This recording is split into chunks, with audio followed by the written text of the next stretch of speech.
우리 하나님의 말씀 보겠습니다. 하나님의 말씀은 창세기 12장 1절부터 4절 말씀까지 교독하겠습니다. 제가 먼저 1절 말씀 봉독합니다. 여호와께서 아브라함에게 이르시되 너는 너의 고향과 친척과 아버지의 집을 떠나 내가 네게 보여줄 땅으로 가라. 내가 왼쪽에 있고 내게 보여줘서 내 이름을 창대하게 하리니 너는 복이 되리라. 내가 너를 축복하는 자에게는 내가 복을 내리고 너를 저주하는 자에게는 내가 저주하리니 땅의 모든 족속이 너로 말미암아 복을 얻을 것이라 하신지라. 이에 아브라함이 여호와의 말씀을 따라갔고 롯도 그와 함께 갔으며 아브라함이 하란을 떠날 때에 75세였더라. 아멘. 이 시간에 우리 성가대 찬양 읽겠습니다.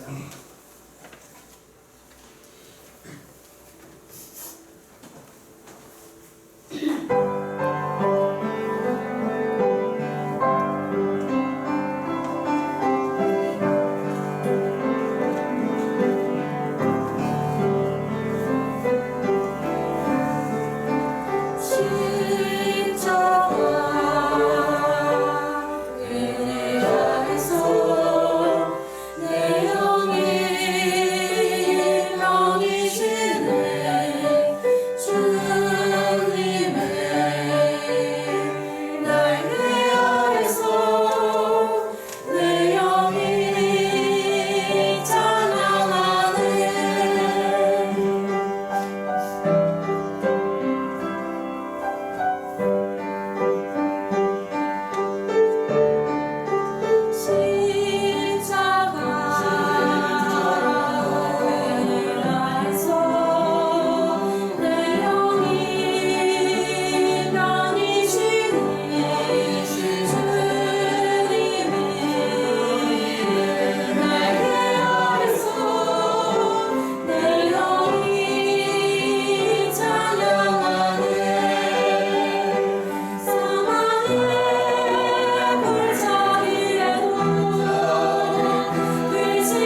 기도하겠습니다. 사랑의 아버지 하나님, 감사합니다. 우리 일찍이 하나님이 믿어지게 하시고 하나님 앞에서 결단하게 하시고 이렇게 하나님을 예배할 수 있음을 감사합니다. 거기서 그치는 것이 아니라 예수님을 닮아가게 해주시옵소서. 예수님의 마음을 닮아가고 예수님의 생각을 닮아가고 예수님이 이 땅에서 사셨던 그 길을 우리도 따라가게 해주시옵소서. 이 시간에도 하나님께서 크신 은혜 베풀어 주실 줄 믿사오며 그리스도 예수님의 이름으로 감사하며 기도드렸사옵나이다. 아멘. 우리 같이 인사 나누겠습니다. 일주일 동안 수고하셨습니다. 은혜 받고 돌아갑시다. 이 시간에는 창세기 12장 1절부터 4절 말씀까지 읽었습니다. 이제 오늘부터 아브라함 시리즈를 시작합니다. 오늘은 첫 번째 시간으로 하나님의 부르심 앞에서 라는 제목으로 하나님의 말씀 나누겠습니다. 우리가 흔히 아브라함을 믿음의 조상이라고 부르는데 이 아브라함이라고 하는 사람은 원래부터 저같이 모태신앙이 아니에요. 이 아브라함은 조상 대대로 우상을 섬기던 집안 사람이었습니다.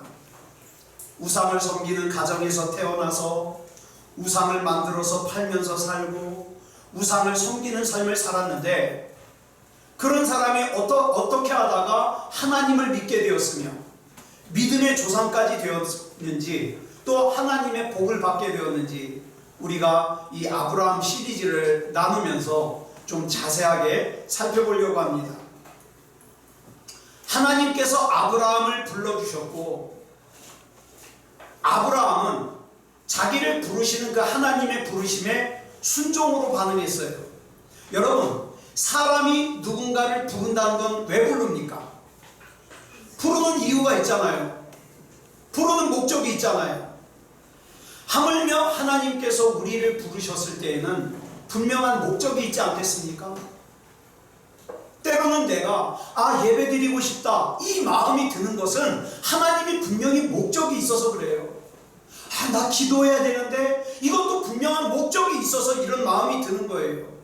그렇다면 하나님께서 우리를 부르신 목적이 뭘까요?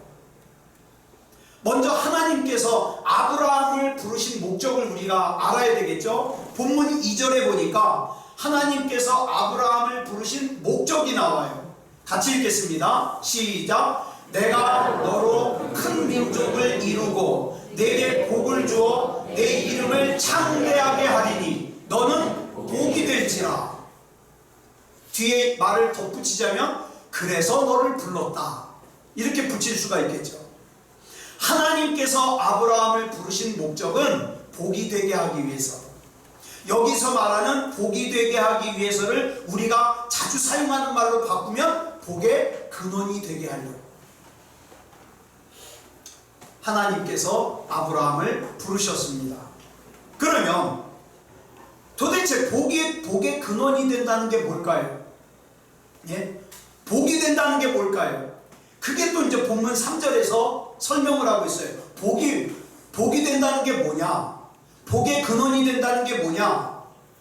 이걸 구체적으로 본문 3절에서 설명하는데 같이 읽겠습니다. 시작. 너를 축복하는 자에게는 내가 복을 내리고 너를 저주하는 자에게는 내가 저주하리니 땅의 모든 족속이 너로 말미암아 복을 얻을 것이라 하시니라.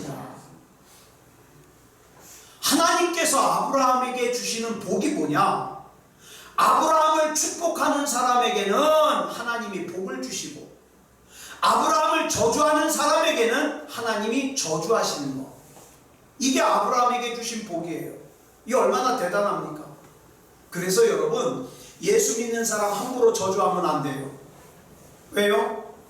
그 사람이 진짜 예수님을 바르게 믿는 사람이라면 그 사람 저주하면 하나님이 그 저주하는 사람에게 저주하십니다.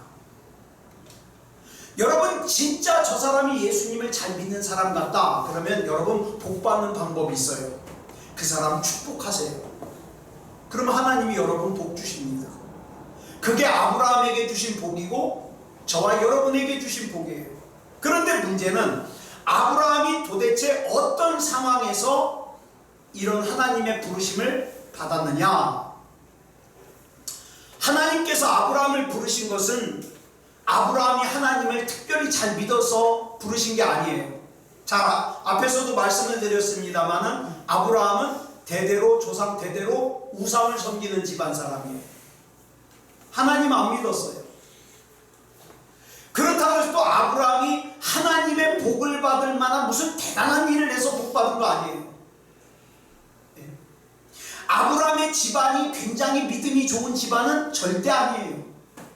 그렇기 때문에 우리는 이 본문에 나오는 아브라함을 보면서 하나님을 알지도 못하고 하나님을 믿지도 않던 사람이 어떻게 하나님의 부르심을 받았으며 하나님에 의해서 다듬어져서 영광스러운 복의 근원이 되는가 우리가 알아야 될 필요가 있죠. 여러분 지금 세계적으로 어떤 일이 일어나고 있는지 아세요? 이슬람을 믿던 사람들이요 꿈에 또 기도하다가 잠깐 자기 알라신에게 기도하다가 예수님을 만나고 예수님을 믿는 역사가 지금 일어나고 있어요. 놀라워요. 예? 제가 언제 한번 그 사례를 여러분들에게 다 모아가지고 보여드리려고 해요. 그 사람들 간증하는 거. 여러분 이슬람 사람들이 예수님 만나고 개종하고 있다니까요 지금. 예? 지금 이슬람 국가에 예수 믿는 사람들이 막 늘어나고 있어요. 여러분 정신 똑바로 차려야 돼요. 잘못하다가는 이슬람 믿던 사람들에게 밀리게 생겼어요. 여러분 우리는 아브라함이 하나님께 부르심을 받는 창세기 12장을 보기 전에 그러면 이전에 어떤 상황이었는가 이걸 먼저 우리가 살펴보아야 될 필요가 있어요. 창세기 11장 1절로 2절을 보면 이렇게 설명하고 있어요. 시작. 온 땅의 언어가 하나요 말이 하나였더라. 이에 그들이 동방으로 옮기다가 시날 평지를 만나 거기 거류하며. 자, 시대적으로 아브라함이 하나님의 부르심을 받은 때가 언제냐? 창세기 11장에 나오는 바벨탑 사건 때예요. 이 사건을 또 올바로 이해하려면 조금 더 앞으로 가서 창세기 6장을 봐야 돼요. 창세기 6장을 보면 노아가 살던 당시의 상황이 나오는데 우리 사람이 생겨먹기를 어떻게 생겨먹었냐? 먹는 거 걱정 안 하고 살만해지면 죄를 져요. 사람이 그렇게 생겨먹었어요. 우리는 먹고 살만해지고 여유가 생기면 당연히 어떻게 해야 돼요? 하나님께 더 감사하고 하나님을 더 사랑하고 하나님을 더 예배하고 이웃을 더 사랑하는 삶을 살아야 되는데 그게 아니라 먹고 살만해지고 여유가 생기니까 하나님을 떠나요. 그리고 사치스럽게 살고 음란하게 살고 방탕하게 살고 쾌락을 추구해요. 그래서 하나님께서 사람들이 죄 짓는 것을 보다 못해서 40일 동안 밤낮으로 비가 내리게 해서 홍수로 세상을 심판하셨어요. 여러분 그 홍수 가운데 노아 홍수 가운데 살아남은 사람은 누구밖에 없어요? 노아의 가족 8명. 그쵸? 8명. 그러면 죄 짓던 사람들은 다 홍수 심판으로 죽었고 노아의 가족만 살았으니까 그 다음에는 정말 믿음으로 살고 착하게 살고 하나님 잘 믿어야 되잖아요. 그런데 그 후로 또 세월이 흘러가지고 먹고 살만해지고 여유가 생기니까 또다시 하나님을 떠나서 타락을 해요. 근데 여러분 성경을 보니까 창세기 6장에서 나오는 노아 당시의 사람들이 지었던 죄와 창세기 11장에 나오는 바벨탑 당시에 지었던 죄가 좀 달라요. 여러분 노아 당시에는 무슨 죄를 저질렀냐? 사람들이 사치하고 향락하고 쾌락하고 방탕하는 죄를 저질렀어요. 그런데 창세기 11장에서는 죄가 조금 다른데 어떤 죄를 졌냐? 벽돌을 높이 쌓아서 바벨탑이라는 걸 세워요. 즉 사람이요 과학 문명을 발달시켜서 하나님이 하시는 일을 나도 한번 해보자는 거예요. 오늘날 사람들이 어떻게 해요? 과학이 발달하다 보니까 유전자를 조작해서 복제인간을 만들재요. 이것도 일종의 바벨탑을 만드는 일이라고 할 수 있죠. 그뿐만 아니라 지금 우리 주변에서 많이 행해지고 있는 죄 가운데 하나가 뭐냐면, 나는 애기 가지고 싶지 않은데 애기가 생겼대요. 또 어떤 사람은 나는 아들 낳고 싶은데 딸이 생겼대요.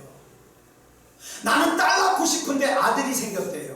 그래가지고 어떡합니까? 병원에 가가지고 의사 손에 내 애 좀 죽여주시오. 그래가지고 낙태를 해요. 낙태. 여러분, 우리나라 욕 중에 육실월이라는 욕 들어보셨어요? 예전에 우리 할머님이 이 욕을 좀 자주 하셨어요. 육실월. 그러니까 하도 궁금해서 우리 할머님이 애용하는 욕이니까 도대체 저 육실월이 무슨 뜻인가 찾아봤어요. 찾아봤더니 옛날 형벌 중에 육시라는 형벌이 있었어요. 육시는 뭐냐면 주로 이렇게 반역을 일으킨, 반역을 일으킨 사람들을 갖다가, 그것도 산 사람에게는 잘 이걸 안 해요. 반역을 큰 죄를 저질렀는데 죽었어요.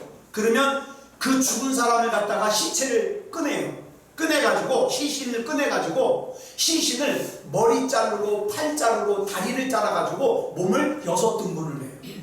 이게 육시예요. 근데 잘 보세요. 옛날에는 죄를 지은 사람에게 이 벌을 줬어요. 죄를 지은 사람에게. 그것도 어떤 사람에게? 죽은 사람에게. 근데 지금은 뱃속에 멀쩡하게 살아있는 아기에게, 그것도 자기 자식에게 병원을 찾아가가지고 의사에게 내 애 좀 죽여주시오. 그것도 육시해 주시오. 여러분, 낙태할 때 어떻게 하는지 아세요? 제가 의사가 설명한 걸 들었는데, 낙태를 하려면 처음에 이 넓적한 집게를 집어넣는데요. 그래가지고 애 얼굴을, 애 머리통을 갖다가 깨트린대요. 그럼 죽죠. 애가요, 이걸 갖다가 집어넣으면 애가 안 죽으려고 그 뱃속에서 도망다닌대요, 애가. 근데 의사가 그 집게로 머리를 탁 잡아서 깨트려요. 그 다음에 가위를 넣어가지고 어떡합니까? 애기 몸을 갖다가 쪼각쪼각 잘라가지고 끄집어낸다는 거예요. 여러분, 그런데 요즘 사람들이요, 그런 죄를 저지르고도 아무렇지도 않아요. 자기 자식을 그렇게 처참하게 죽여놓고. 여러분, 이렇게 우리나라에서 한 해에 죽임당하는 아기들이 몇 명인지 아세요? 통계상에 나와 있는 애들만 50만 명이 넘는데요. 50만 명.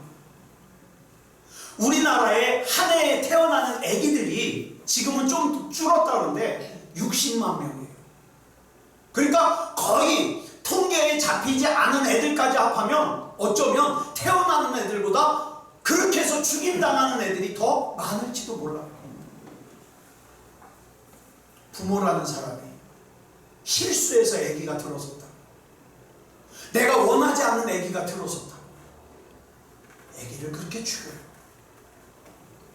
또 과학이 발달하고 살기가 편해지니까 하나님이 주신 생명을 이렇게 경시하는 거예요.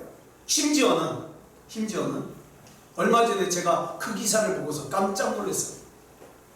그것도 어떤 국회의원이 그걸 발의를 했는데, 여자인지 남자인지 태어나면서부터 결정되면 이거는 인권 침해다. 태어날 때 내가 남자로 태어났어도 내가 가만히 생각해보니까 난 여자인 것 같아. 그러면 여자로 인정해줘야 된다는 거예요. 내가 여자로 태어났는데 내가 가만히 생각해보니까 나는 남자가 아니라 여자로 태어났다 그랬죠? 이거 자꾸 반복하면 헷갈려. 나는 여자로 태어났는데 내가 가만히 생각해보니까 나는 남자인 것 같아. 그러면 그 사람은 주민등록증에 성별을 남자로 해줘야 된다는 거예요. 이 정신 나간 얘기를 누가 하고 있어요? 국회의원이 하고 있어요. 여러분, 사람들이 이제 자기가 높아지다 하나님의 자리까지 넘보는 거예요. 그 다음에 사람들이 하는 일이 뭐예요? 온 땅에 내 이름을 내자는 거예요. 하나님의 이름을 내자는 게 아니라 내 이름을 내자는 거예요. 이걸 바벨의 문화라고 그러는데, 바벨의 문화를 갖다가 다른 말로 뭐라 하냐? 성 쌓는 문화라고 그래요. 재물에 성을 쌓아요. 나 평생 먹고 살아도 충분한데 더 이번에는 내 자식도 평생 먹고 남을 정도로, 그래가지고 그만큼이 쌓아지면 그 다음에 내 손주도 충분히 먹고 살 정도로 더, 예? 재물의 성을 쌓아요. 그 다음에 뭐예요? 권력의 성을 쌓아요. 여러분 지금 우리나라 보면 아시잖아요. 부모가 자기의 권력으로 만족 못하고 어떡합니까? 불합리한 일을 통해 가지고 자기 자식에게까지 그 권력을 대물림하려고, 그러다가 나라가 이 지경이 된 거 아니에요? 또 지식의 성을 쌓습니다. 지식의 성. 이 성을 쌓는 작업은요, 만족을 몰라요. 그러면서 그 성 속에 들어가서 어떻게 해요? 내 이름을 널리 알리고 내가 하나님이 되려고 해요. 이런 바벨의 문화가 판을 치고 있던 때에 우상을 조상 대대로 섬기고 있던 아브라함이 하나님의 부르심을 받았습니다. 인간들의 물질 문명이 극에 달하고, 여러분 물질 문명이 극에 달하다 보면 거기에 자연스럽게 따라오는 게 뭐냐면 교만이에요. 왜? 내가 가진 게 많거든. 교만이 극에 달하고, 그 다음에 또 자연스럽게 따라오는 게 뭐냐면 명예예요. 사람은요, 돈 걱정이 해결되잖아요. 그러면 나이 들어서 뭐가 생기냐? 명예욕이 생겨요. 뭐라도 감투 하나 더 쓰고 싶어가지고. 수치를 몰라요. 부끄러움을 몰라요. 감투 하나 더 쓰고 싶어가지고. 안간힘을 써요. 지금 우리가 살고 있는 이 시대와 비슷하지 않아요? 힘이 약한 사람은 아무것도 할 수 없어요. 힘이 없어가지고 좌절하고 절망하고 낙심하고 죽음을 생각하는 사람은 그건 네 사정이고, 그건 네 사정이고. 그러다 보니까 시대적으로 하나님을 부정하는 시대요, 서로 자기 이름을 높이려고 혈안이 되어 있는 시대예요. 이런 시대에 창세기 11장 30절 보겠습니다. 시작. 사레는 임신하지 못함으로 자식이 없었더라. 여러분, 이 당시는 자식이 많은 게 힘이에요. 자식이 많아야 집안을 지킬 수 있어요. 문제는 아브라함이 자식이 없어요. 아브라함이 하나님의 부르심을 받을 당시에 아브라함의 상황을 이렇게 설명하고 있어요. 사레가 임신을 못해가지고 자식이 없어요. 대가 끊어지게 생긴 거예요. 자기 집안을 지킬 힘이 없어요. 이 상황은 자기 힘으로, 자기 능력으로 이 상황을 극복할 수가 없어요.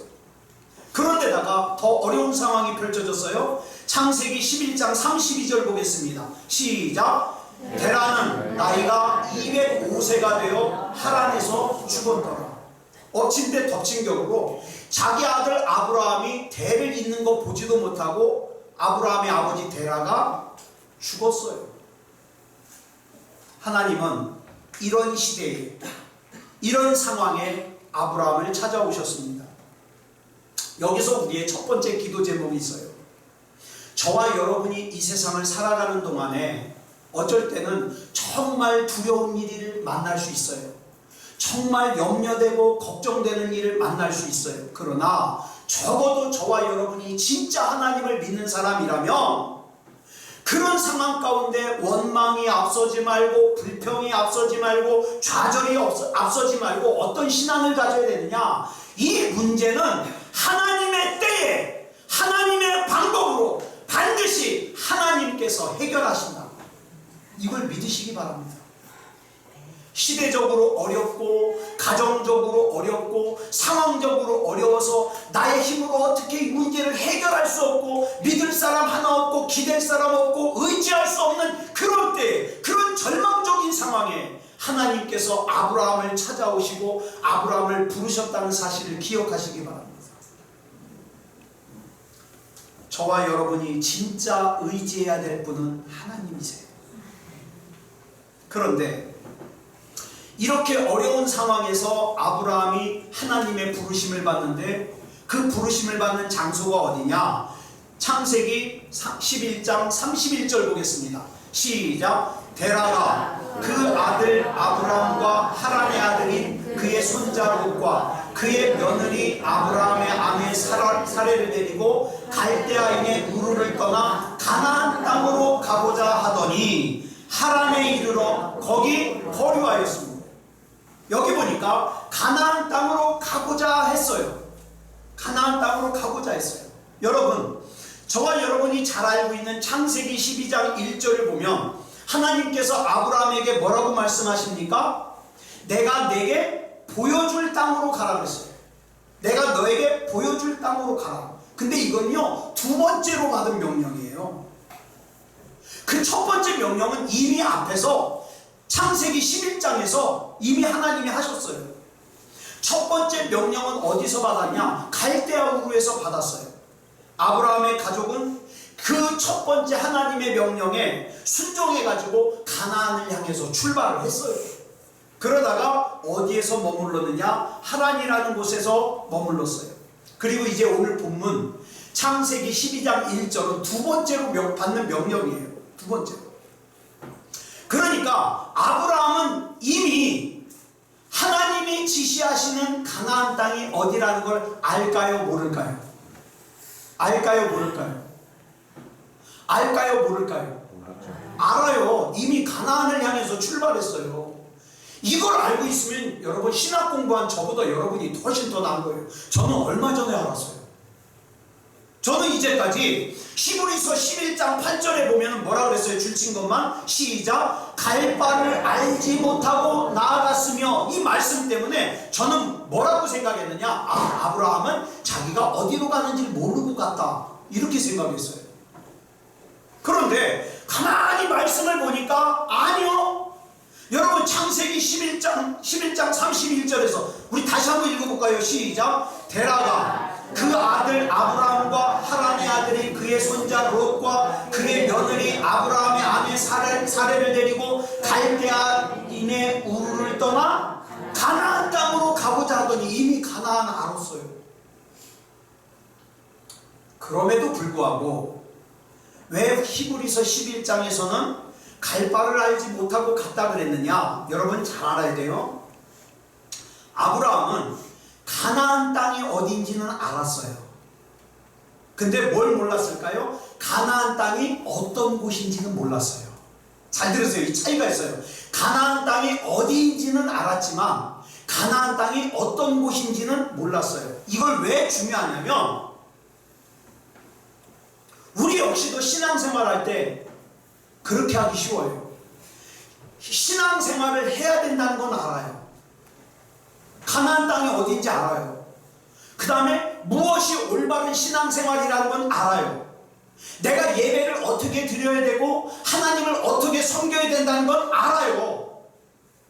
그런데 그 올바른 신앙이 얼마나 중요한 가치를 가지는지, 왜 중요한지 이걸 모르는 사람은 어떤 사람이라고 할 수 있어요? 갈 바를 알지 못하고 가는 사람이에요. 갈 바를 알지 못하고 신앙생활하는 사람이에요. 여러분 갈 바를 알고 나의 신앙생활이 왜 중요하며 얼마나 중요한 가치를 가지는가를 아는 사람은 나는 주님이 아니면 안 되는 존재라는 걸 알아요. 근데 그걸 모르니까 예배가 우스운 거고 하나님이 우스운 거고 기도 안 하는 거 아니겠어요? 그래서 아브라함의 일행이 가나안을 향해서 가다가 하란에서 멈추었어요. 아브라함의 고향은 갈대아 우르입니다. 갈대아 우르는 우산이 충만한 곳이에요. 아브라함은 하나님의 명령으로 그 갈대아 우르에서 떠나 가나안으로 가다가 하란이라는 곳에 머물렀어요. 하란이 어떤 곳이냐? 기록에 의하면 아브라함의 고향인 갈대아 우르와 문화가 비슷해요. 거기도 우산이 충만하고요, 죄가 가득한 곳이에요. 그러다 보니까 자기가 자란 갈대아 우르와 문화가 비슷하니까 편해요. 편하다고. 여러분, 저와 여러분도 신앙생활 잘 하다가 하란에서 머물 때가 있어요. 왜? 내가 열심히 가나안을 향해서 갔는데 누가 알아주는 사람도 없고 내가 지금 뭐하고 있나 싶기도 하고 귀찮기도 하고, 그러니까 가나안으로 향하던 발걸음을 멈추고 하란에 머물러 있어요. 하란에. 가만히 보니까 하란에서 살다 보니까 세상하고 문화가 비슷해요. 그러니까 부담스럽지 않은 거예요. 하란에서 사는 게. 그래서 하나님의 명령으로 약속의 땅을 향하여 가다가 하란에서 잠시 쉰다는 것이 아예 눌러앉아 살게 됐어요. 그러다가 거기서 아브라함의 아버지 데라가 죽었습니다. 그러면 여기서 말하는 하란은 무슨 의미가 있을까요? 하란, 이런 거예요. 하나님을 믿는 것도 아니고 그렇다고 믿지 않는 것도 아닌 그저 그런 어중간한 상태.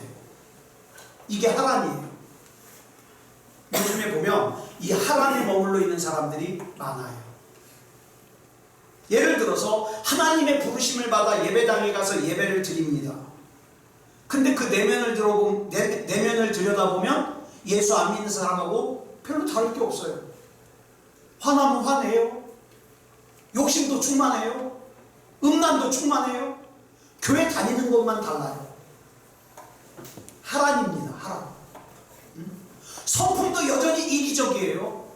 세상이 좋아요. 교만해요. 하란입니다.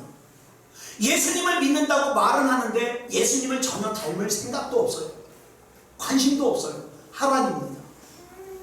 그래서 예배당에 나오는 걸 보면 예수 믿는 것 같은데 세상에서 사는 거 보면 예수 안 믿는 사람과 구분이 안 가요. 하란입니다. 어떤 사람은 자기는 예수님을 믿는데요, 근데 교회도 안 가요. 완전히 하란입니다. 세상 친구들과 어울리는 술자리가 있으면 속으로 그래도 좀 찔리니까 하나님, 상황이 상황이니만큼, 자리가 자리니만큼 하나님 잠깐 눈 좀 감아주십시오. 그리고 홀짝 합니다. 하란입니다. 적당히 세상 사람들과 나쁜 짓 합니다. 그리고 사람들이 모른다고 안심합니다. 철로역정 우리가 살폈습니다. 철로역정에 나오는 이 무지라는 사람처럼 하나님이 보실 때에는 천국에 들어갈 수 없는 사람인데 자기는 천국 갈 수 있다고 착각합니다. 하란입니다.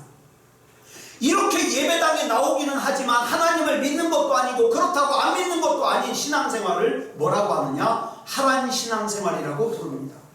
아브라함의 아버지 데라는 이렇게 하란 신앙생활 하다가 죽었습니다. 그래서 손자도 못 받습니다. 기도 응답도 못 받았습니다.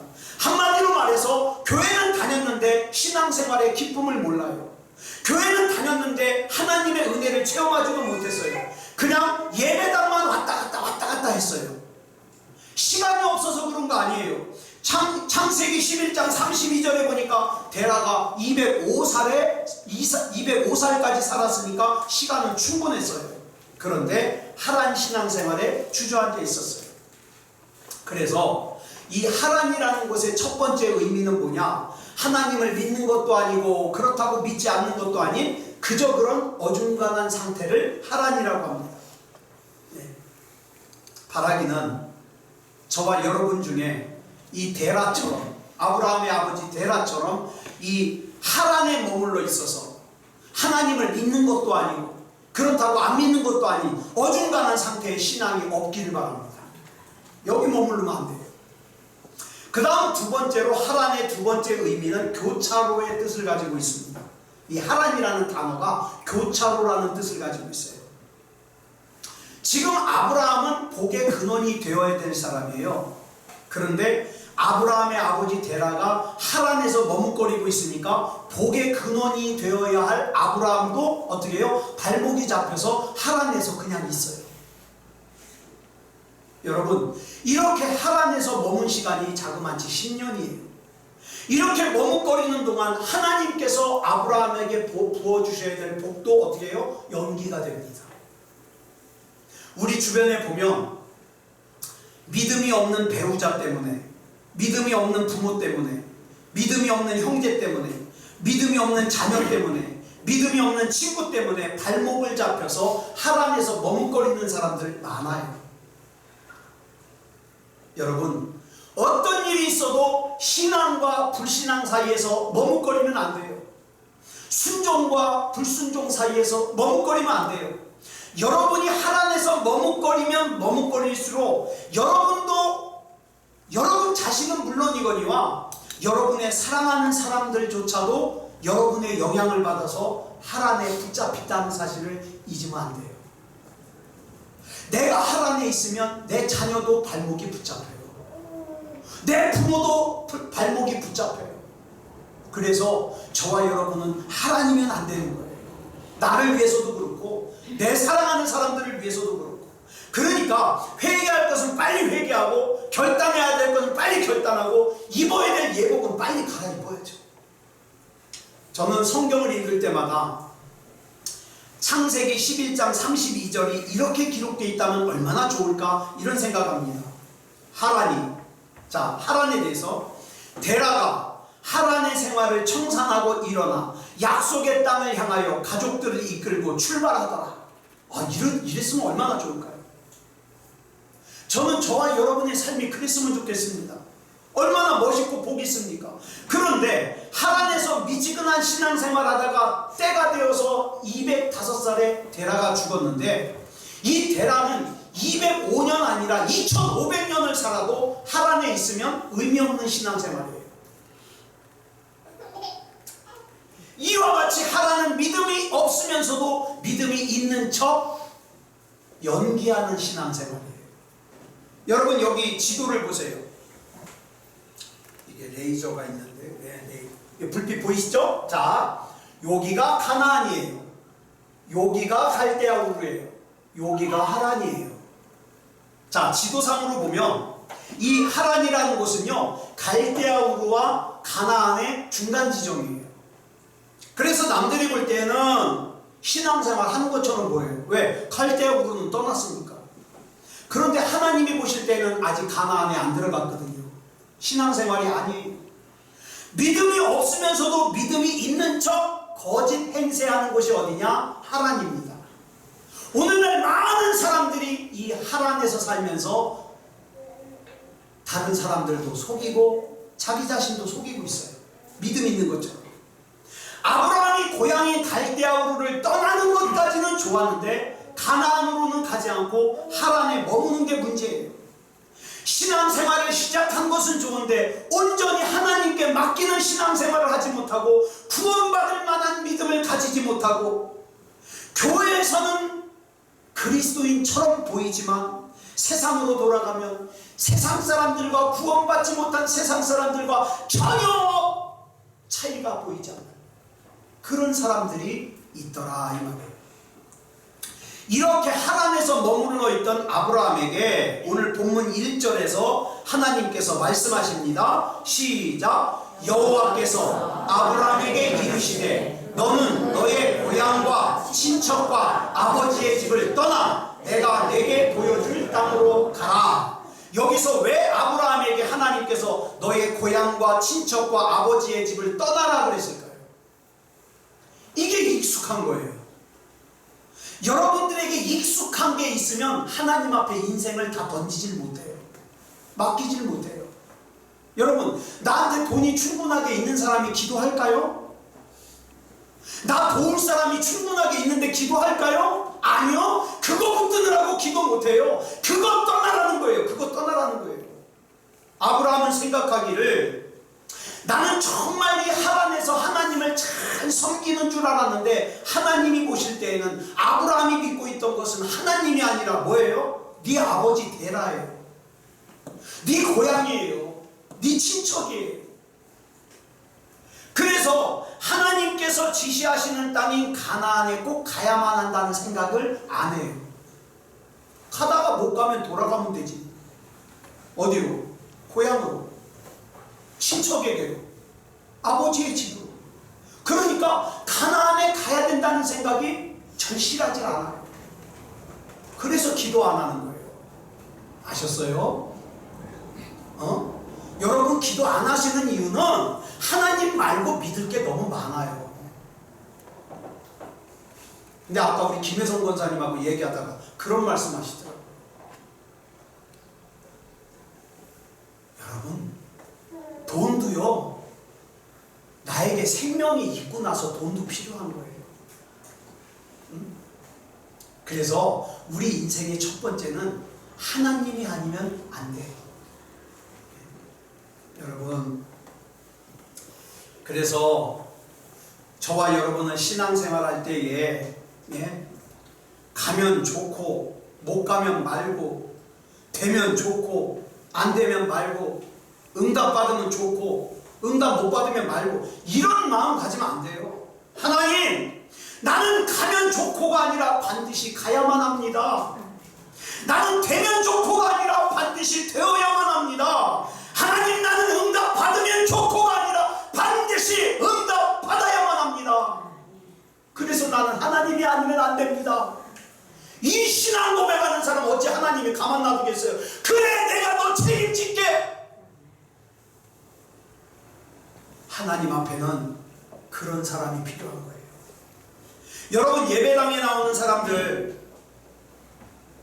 쉽게 말해서 오늘 여러분들 크게 둘로 구분할 수 있어요. 예배당에 나왔잖아요. 예배드리러. 둘로 구분할 수 있어요. 하나는 하나님을 따라 나온 사람이 있어요. 난 하나님이 아니면 안 되기 때문에 하나님을 따라 나온 사람인데, 또 다른 한 종류는 어떤 사람이냐? 사람 따라 나온 사람이 있어요. 안 나가면 엄마한테 혼나니까, 예배 안 가면 아빠한테 혼나니까 나온 사람이 있어요.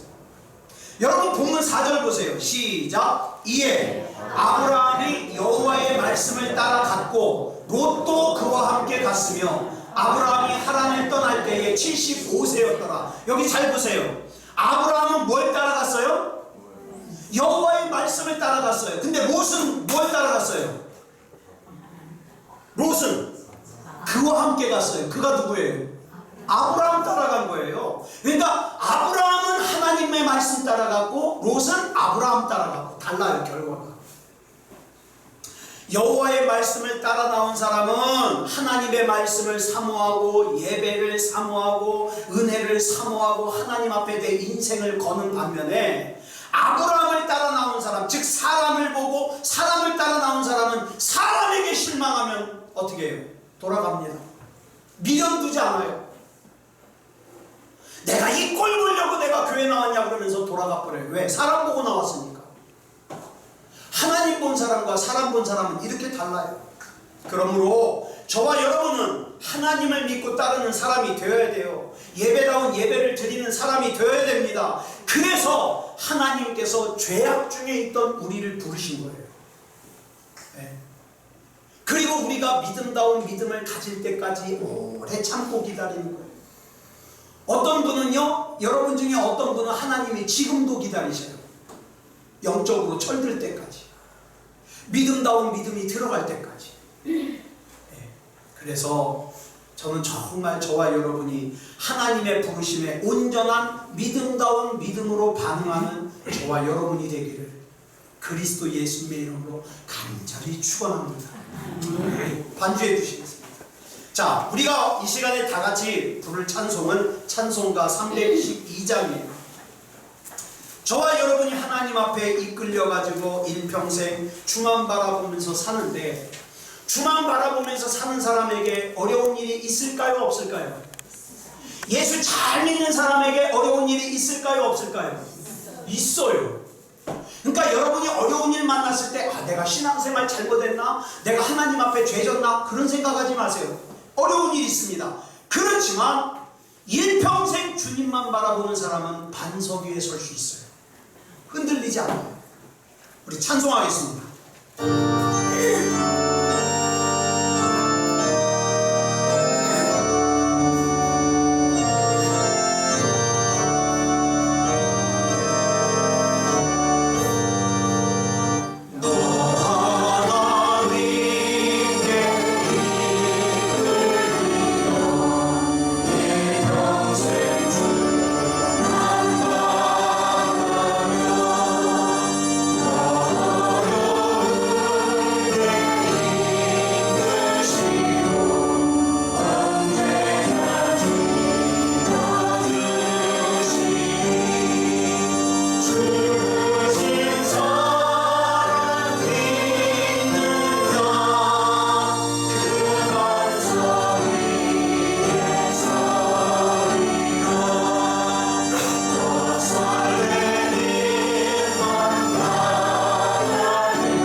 기도하실 때에 하나님의 부르심 앞에서 끝까지 믿음다운 믿음으로 따라가고 순종하게 해주시옵소서. 우리 같이 합심으로 기도하겠습니다. 사랑의 아버지 하나님, 은혜를 감사합니다. 아버지 하나님이여, 갈대아 우르라고 하는 우상이 충만한 곳에서 조상 대대로 우상을 섬기며 우상을 만들어 팔며 살았던 아브라함에게 하나님께서 만나주시고 하나님께서 불러주시고, 그 하나님을 모르던 아브라함이 하나님의 부르심에 순종하였을 때 결국 하나님께서는 그 아브라함을 믿음의 조상으로 만드셨던 것을 기억합니다. 사랑의 아버지 하나님, 우리가 하나님을 하나님으로 섬기게 하시고 믿음다운 믿음으로 살게 하여 주시옵소서. 사랑의 아버지 하나님, 흔들리지 말게 하여 주시고 우리 주님 바라보며 나아갈 수 있게 하여 주시옵소서. 하나님이 아니면 안 됩니다. 그렇기 때문에 나에게는 예배가 중요합니다. 기도가 중요합니다. 구원받을 만한 믿음이 중요합니다. 우리 하나님께서 붙잡아 주시옵소서. 예수님 닮아가게 하여 주시옵소서. 예수님 닮아가게 하여 주시옵소서. 아버지 하나님이여, 우리 하나님께서 붙잡아 주셔서 흔들리지 않는 신앙으로 세워질 수 있게 하여 주시옵소서. 사랑의 아버지 하나님, 붙잡아 주시고 인도해 주신 줄 믿사오니 그리스도 예수님의 이름으로 간절히 기도드려 싸움나이다. 아멘.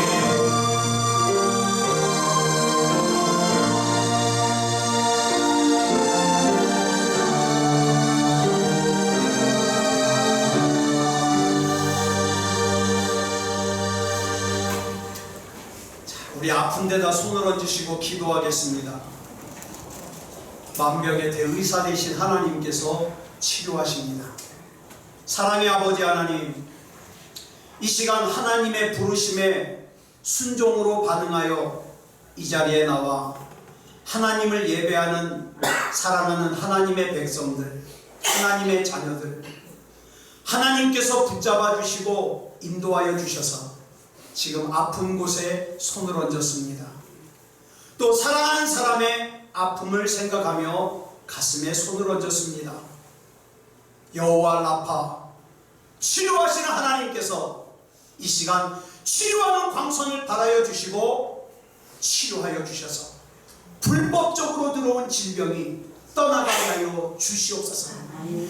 나사렛 예수 그리스도 이름으로 명하노니 불법적으로 들어온 악하고 더러운 사탄 마귀는 떠나갈지어다. 고통도 떠나갈지어다. 통증도 떠나갈지어다. 두려움도 떠나갈지어다. 염려도 떠나갈지어다. 하나님이 주시는 평안과 하나님이 주시는 회복과 하나님이 주시는 치유가 임할지어다.